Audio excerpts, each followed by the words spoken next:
there are so many distinguished people that I personally admire and regard as my heroes.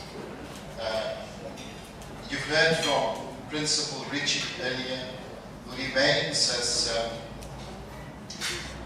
clear in his thinking at the age of 95 as I'm sure when he was just 20. And I'm sure that there are many others that the program director has mentioned earlier that really I can look up to for 2 or 3 very simple reasons. One is the courage that they've shown consistently to confront injustice in our society, in our country, and globally. Secondly, it's because of the consistency of their values and for what they stand. And they've never wavered from those values. And thirdly, they've always remained part of the community, part of a sense of being. And to stand here literally on the shoulders of these giants, as Isaac Newton I think once said, to stand here and be honored to deliver the keynote address is something that I find truly precious. Now, some of you may notice that I'm wearing my running shoes with the suit. And it's not because Dewey said I should be casually dressed, for there should have been one element of casual, but this is a joke coming, by the way. I hope you can I'm very good. So, just because in the last month I think I've done a lot of things that I have to watch out just in case someone comes for me, I'm going to run very fast. Hence I'm wearing my running shoes.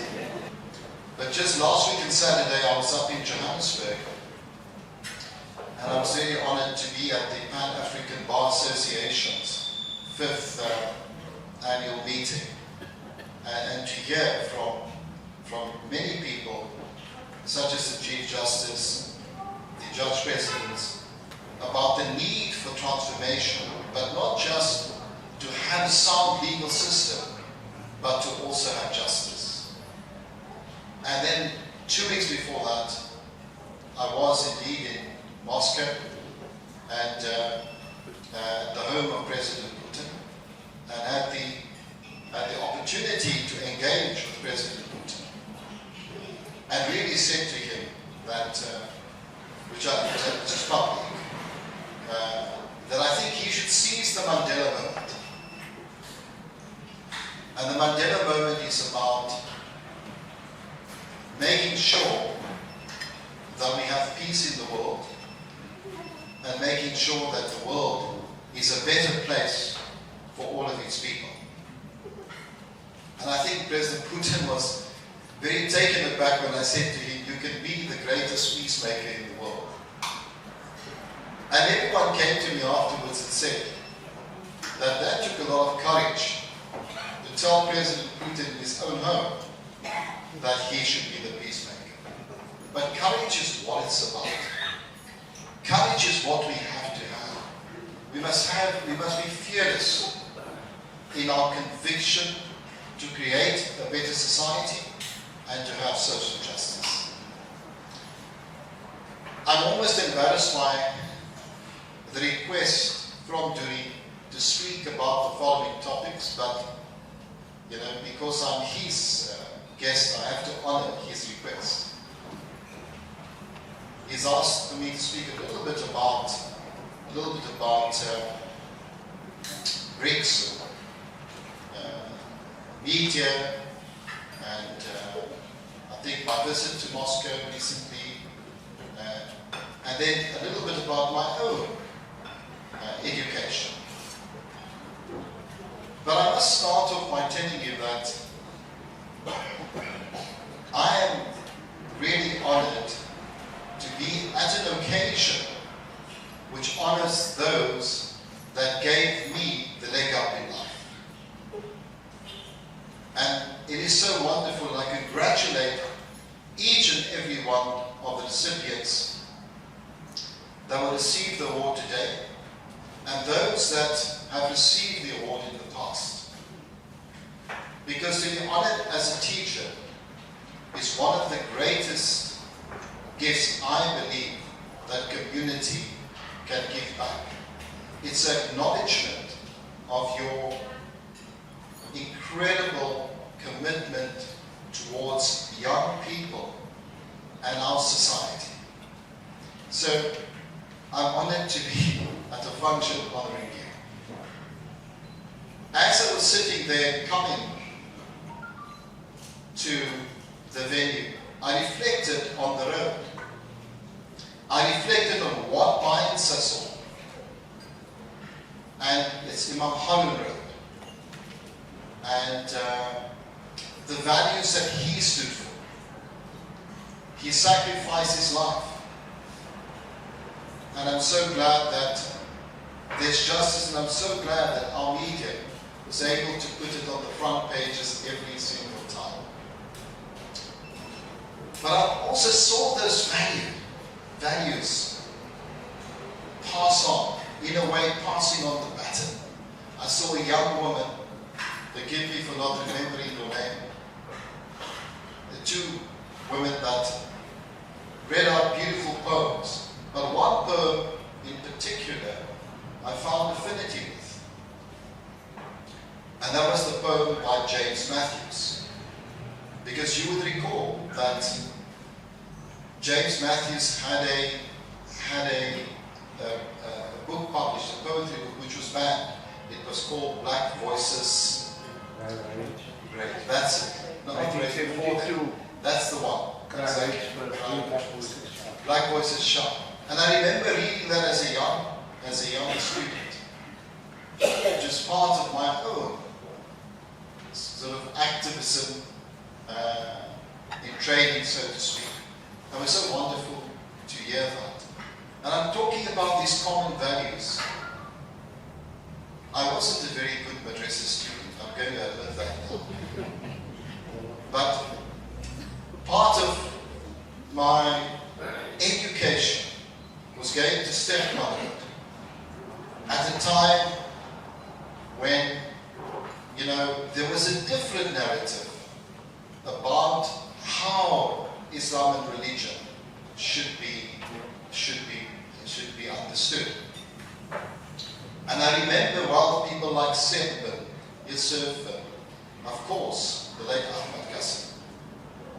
And I was deeply honored a couple of months ago, just before late Ahmad Qasim's passing, when my aunt Rashida, who's over here, kindly, brought him to my office and we could speak about, his journey and the difficult journey he's been through. And when I listen to that, I think how easy is my journey? As difficult as it may appear to be at times, it's actually a very, very easy journey. If you consider what many others have been through the most challenging times, the most difficult times. And I think those are the values that bind us, the values that are consistent. If there's one thing that is going to see that we will eventually have social justice in our country, we'll eventually have equality, we will overcome poverty, we will be able to address the education system in a way which is meaningful to our children, for them to be able to realize their potential, then it is those values. It is unforgivable that what the government of the Western Cape is doing with this collaboration model and retrenching thousands of teachers, when teachers are in fact the very people that you should be employing. We should not be wasting money on nonsense. We should be spending our money on ensuring that there are more teachers for our schools. And of course, teachers that do not just provide formal education, Because it's the informal education which matters more. My own experience is that it wasn't so much the formal education that mattered, but the informal education. So I do want to say to the Western Cape government that rethink your decision, and the national government, rethink your decision to retrench so many thousands of people at a time when the young people, the pupils in our communities now more than ever need teachers. And I think it's unfair to do that to the poor. When the poor suffered during apartheid, and the poor continue to suffer today, I think we have every right to expect more from our government, from our democratic government. Sometimes I joke that, I went to Livingston, and I was privileged to have very many teachers, but especially an incredible teacher, deputy principal in R.O. Dudley, or Dick Dudley as people called him later on. And Dudley was, as you know, very involved with the unity movement at the time of the Teachers League of South Africa. And it was said at the time that, the ANC would sell out. And those of us who joined the ANC, and those of us who believed in the ANC as a liberation movement that would bring real freedom to the country, in a way are disappointed that much of what was said by the people like R.O. Dudley at the time has in fact come to pass. That the ANC has sold out the poor of the country. And they haven't in fact kept the liberation promise to the people in this country and in fact on the African continent. But I was, just a few weeks ago, I had the privilege of having a discussion with an ex-Livingstonian. For my sins, I was the youngest chairperson of the SRC at Livingston in its entire history. And I had people like Iqbal Survé as my secretary, and Grant Farrett, who's today a professor in, I think it's Duke and Columbia University. And he just wrote a book called The Perversity of Gratitude. It's not a book that I'm going to recommend that you read easily. It's a very difficult book to read because a lot of it is about, the theory, Gillian theories and all sorts of things. But the essence of what he was saying, in spite of apartheid, we were lucky to have teachers at Livingston, and he reflected upon quite a few people that were his heroes, including at Livingston, R.O. Dudley, one or two other teachers, and then people outside of Livingston. And what Professor Farrett had said is that, in a way, apartheid forced us, that's the perversity of it, to think about our lives differently. Not simply to think in terms of the formal education.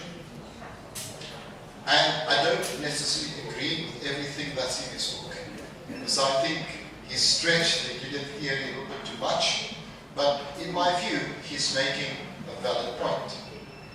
I recall at Livingston, I will tell you 3 things about me. One is I was very naughty. 2 is I was not your normal student. 3 is I played a lot of sport and was very good at it. I was the province soccer player. Wow, I didn't know that. Yeah. And 4, I was the youngest person chairing the SRC, not because I was political, but because at that time I was a good speaker and I could organize and mobilize. But I had a little bit of, I didn't pay too much attention to the classes. So I think everybody was surprised that I got into medicine. Because that time at UCT, there were only 12 black, non-white, there were no African, colored, and Indian students in our class of 200.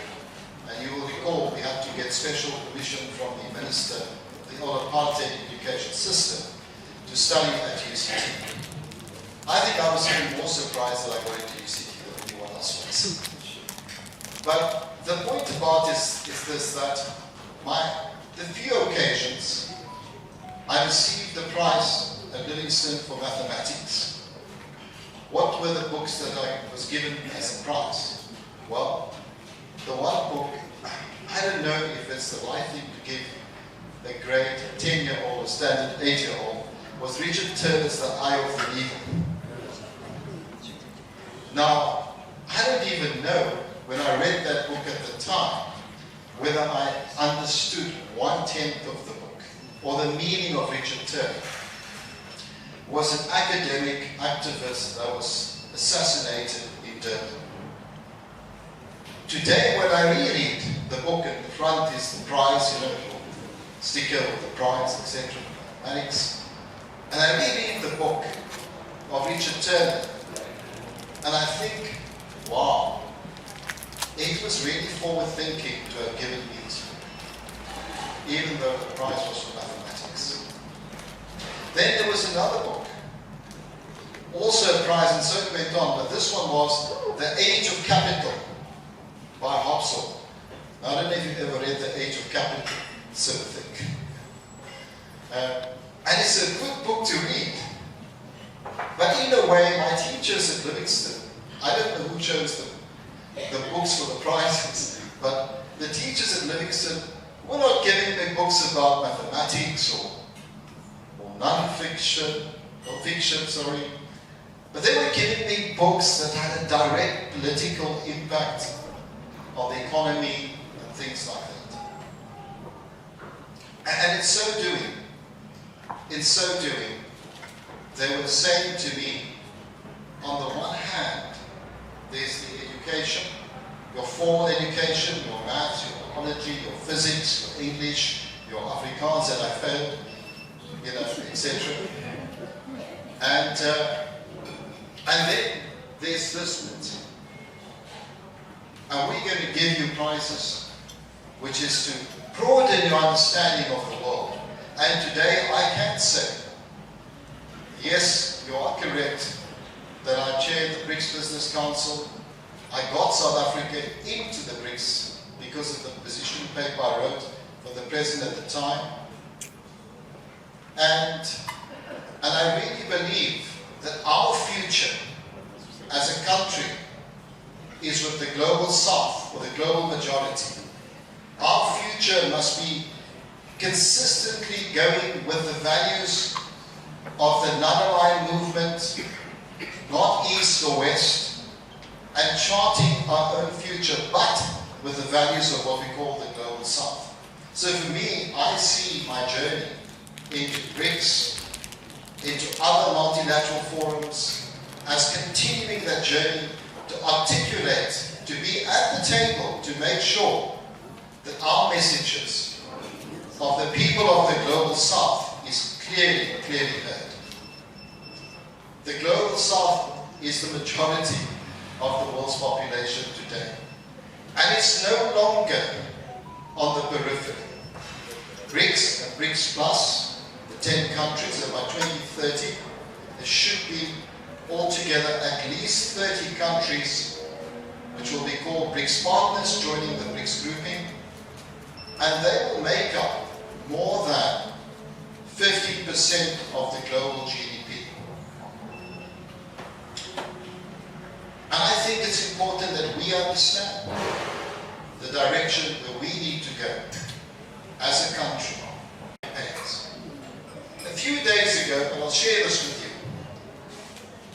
you're the first to hear this. I said to my son, I think it's time for me to step down. Because maybe if I step down, the almost 10,000 employees and almost 50,000 dependents of our group and the legacy of transformation and what we stand for will continue. Because it is clear the establishment has targeted me as their number one person because they fear me for different reasons. They fear me because I'm a media owner. They fear me because I have substantial resources, which they're aware of. And they fear me because I don't play golf, I don't have Ferraris, I don't have a boat, I don't have a farm, and I live what I believe is a really simple life. And that's not what they expect from a businessman, from an entrepreneur like myself. They don't expect that. They expect you to be part of the boys club. And when you're not part of the boys club, they see you as extremely dangerous, as someone that is determined to actually change the order of things in the country. I'm not going to be much longer because I've taken up too much of your time. But I hope that I've done justice to the points that you've asked me to speak on. There's a lot more I can speak about as a people and who shares the values that we have. I do not say that we need to do this exclusively with what we call the global south or the east and the south. Of course, we must continue to have our relationships with the west and the north, but they should not dictate our policies. They should not dictate what we do. And they should certainly not tell us who we must be friends with. We can be friends with who we want to be friends with. It's our right. It's our democratic right. It's our choice. And so we must be courageous enough to continue in the footsteps of those people. I want to reflect a little bit more on my time at least. Livingston taught me about organization. The fact that it was one of the schools that had an SRC that functioned very well even during the school boycotts. And we had the phrase that we will call education before liberation. And that was very difficult because when all 81 schools and people like Ibrahim Patel and myself and Zokota and Patrick Ricketts were on the committee of 81. And when we saw what was happening in all the other schools of the townships, the coloured and African townships of the Western Cape, we started saying, but you know what, Livingston isn't as smart as Rothenbush or Rustenburg or Bishops or whatever, but we look better than the schools in the Nova Park, Guguletu, etc., etc. And maybe we have to join the school's boycott. And with great pain to my own mentor, R.O. Dudley, I took the school into the school's boycott, but we did it differently. We ran our own educational programs. We even taught Paulo Freire and the concept of liberation with education. And we ran that for many, many, many weeks. It was not very easy to have solidarity. And there are many that will have many views about that particular period. Do not underestimate the importance of sport and music and art on the development of young people. I was and remain completely hopeless when it comes to music and art. Please don't ever ask me to sing or play an instrument, because I'll fail at that. But today we continue as a group and as a family through our foundations to play a huge role in music and art in the country. But sport was important to me, and I always pay homage to the sports master, I don't know if you call him that, sports teacher, Mr. Birch. Mr. Birch of Livingston. Because Mr. Birch, really saw my talent as a sports person, encouraged me, and that gave me the confidence to come from a humble home, to be able to feel good about myself, to be able to do things. Sport was so important. Firstly, in giving you confidence, and secondly, in allowing you to actually interact with different people from different backgrounds, other soccer players, other athletes, etc. So sport remains very important, and music as well. That component of, the left and right brain has to work together to produce a rounded individual. There's a third aspect of living still that I want to touch on. And that is that the teachers were always very kind. Now, I was a naughty student. I say it repeatedly. My autobiography will come out next year. And I think you'll be shocked how naughty I really was. When you read the bits in the autobiography, because a good part of it deals with living still. But they were always kind. Despite my misdemeanors, despite my rebelliousness, despite all those things, they never made me feel unwanted or were angry.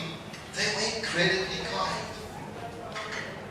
And I discovered, of course, from them being kind, I can get away with more and more and more. But they always remained kind, but provided guidance and provided wisdom. And I always remember that. And they always treated everyone with dignity. And today, I try and pride myself. I will always be kind and always treat people with dignity. Because those are the lessons of my teachers and of course my parents. That's what they taught us. Now, there was a point I wanted to make in all of that. Those of you who know Maya Angelou, I'm sure most of you have read her poems and read her works. She says something very important. She said, it's not what you say or what you do that people will remember. It is how you make them feel. And I think that in our society, which is very fractured, where there's a diversity of opposing viewpoints, some extreme, it's important that we get our points of view across, but at the same time, we do not dehumanize. We do not make people feel inferior. I think that's such an important part of fundamentally getting to the point of social justice. Judy asked me to also speak about the media. I can go on forever about the media. What I can tell you, it's the toughest thing to be a media owner. I would not recommend it to any of you, under any circumstances. Because until I bought independent media, which is the first large-scale media organization, 20 major newspapers in the country, online sites, I was okay. I was the blue-eyed boy in many respects of the establishment even. And I say that because I was the first black person to be the businessman of the year of the Afrikaanse Handelszakenleier Institute, Mandela. The first black person in its history after, people don't want to mention, but people like you are Rupert and this one, and Christopher and others. And the day I bought independent media in August 2013 is the day my life changed forever. It doesn't matter how big you are in terms of your organization, how wealthy you are. The day you touch the media is the day that the establishment comes for you. The establishment never saw me coming to buy independent media. Independent media, you will recall, in 1992, Harry Oppenheimer came to Mandela and said to Mandela, the largest English media group in this country, called the Argus Group at the time, which had the Weekend Argus, the Cape Times, etc., the Star, Pretoria News, etc., all of them, about 20 newspapers, cannot fall into the hands of the ANC. And therefore, Mr. Mandela, I'm telling you, we, Anglo-American, that owns the Argus Group, we are going to sell it to Tony O'Reilly's group in Ireland, the Irish Independent Group. And so the entire Argus Group was sold to Independent Media Ireland. That's how I got the name Independent Media. And Independent Media, the Argus, the Cape Times, etc., the Star, the Mercury, the Daily News, the Post, all of these newspapers continue to be liberal-minded, supporting the DA and DA predecessors, and really focus the news on the rich communities of our country, and very little on the poor. The narrative was about the minority in South Africa, and not the narrative of the majority. Black people were portrayed, by and large, in the media in a negative way. Whether they were academics, business people, teachers, principals, artists. And so, when I was a young boy, got from Ali's shop in Kenilworth Road, corner of Kenilworth Road, today there's a pizza place there. Every morning, my two sisters are here, they will tell you that. Took 100 Cape Times and walked about 300 meters to Kenilworth Station to sell the Cape Times every day. Every day for many years. I hated that, especially in the winter. Because if the paper got wet, people never bought the paper. And in the afternoon, I went corner of Rosmead Avenue and Kenilworth Road with about 100 Argus standing at the robots to sell the Argus. Eventually I became very entrepreneurial. I started selling the Argus with samosas that my mother made, some coffee and water. And eventually I sold all the Arguses, and the mothers that came from Rondebosch and from Bishops and Rustenburg, I always said, don't buy the Argus, buy the toffee off your kids in the back. And when I went to Ireland for the first time, because my daughter said to me, Dad, our home is a home where people from different backgrounds come to all the time. And we see the most amazing intellectuals, the most amazing people in our home, in Rondebosch at the time. But we don't see that in the news. I said, Dad, don't you want to start a newspaper? And of course I tried, did certain things. Eventually I said, you know what, let me just get on a plane.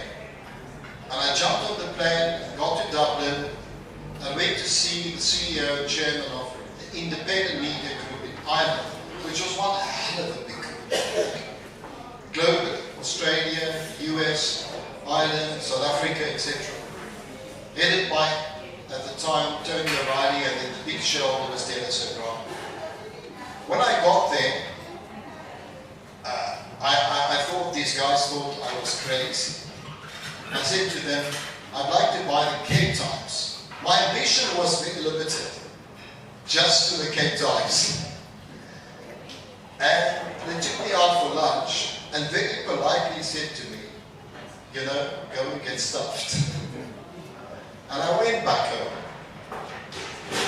I was disappointed. I had to tell my daughter that I was not going to be able to buy the Cape Times because they wouldn't sell it to me.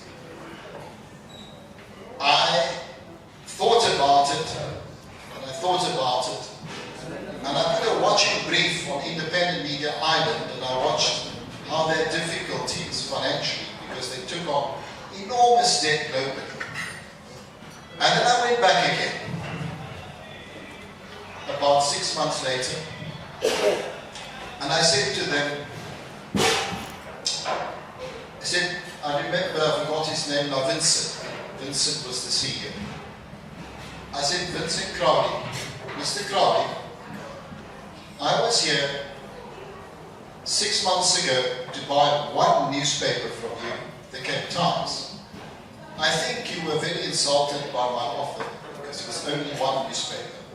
I'm now here to buy the entire group from you. And you know what Mr. Crowley did? He called in some of his senior managers and he said, look, Doctor wants to buy the entire group from us. And of course, there was these murmurs and all this kind of things. I said, actually, I'm serious. What do you want for the group? And the first thing they said was 3.2, it worked out to just 290 million euros at the time. It's just on 3 million. And then a few more things added to that. And I said, well, how much time do you give me to be able to put the check on the table? And they said to me, I think that was November 2012. They said to me, you have until January 2013. Anyway, January 2013, I was in Davos, Switzerland for the World Economic Forum meeting. And there, I saw the biggest shareholder of independent media in Ireland, Dennis O'Brien, the telecoms billionaire. And I said to him, Dennis, in the PwC coffee area, we sat and I said, Dennis, organized a meeting. And I said, your colleagues in Ireland said to me, if I can give you the check to buy Independent Media South Africa out of your group, by January, you're going to sell it to me. He then said it's a handshake. And he took out $1, which I still have today, which I framed, and said, okay, I give you 2 weeks to put a bank guarantee on the table. The rest is history. We acquired independent media, all of it, the entire group, and then I was confronted with the reality of being a media owner. And that was far more challenging than what you can believe, because the entire top management was white. The entire middle management was white. There was a differential in salaries between the white and the blacks in the organization. Our world news was coordinated by someone that had roots in MI6 intelligence. So it wasn't an accident that all the world news coming to all our newspapers was of a specific variety, specific narrative. I then started that process of engaging with everyone. I said, there's no glass ceilings here for women and black people in particular. There's no privilege under my chairmanship. By then we had owned more than 60 companies, 70 companies. And I transformed each and every one. That today, our group of 8,800 people is 90% black. And the majority of my 128 executives are black and women in our organization. So I wasn't afraid to transform independent media. In my time, I appointed the most women editors that any other media house I I think if not in this country, only in the world.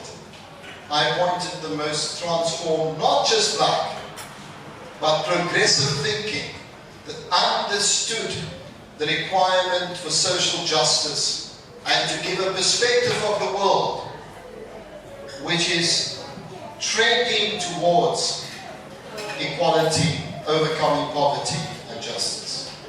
That was done by design. I was not afraid to do that.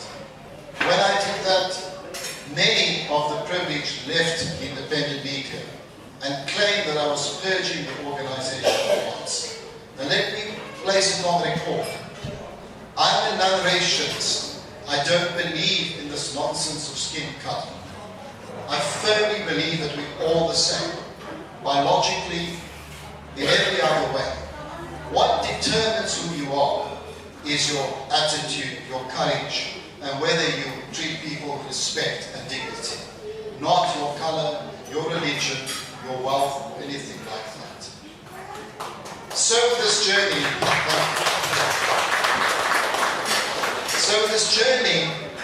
of becoming a media owner has cost me many billions, I can tell you that. Because there was a determined effort to shut it down, both directly and covertly. Attacking, of course, the attack started immediately in 2014 and accelerated at a pace that you cannot believe. I don't think any person has been written more about in this country than myself. There isn't a day that detractors and competitors don't write about me. The problem for them, my entire life I've operated ethically. My entire life I make sure there's good governance. My entire life I make sure that if any of our people working for us does something wrong, I would be first to take them to law enforcement authorities. So for that reason, they're unable to do anything to me that they can do to others. But that does not stop them from smear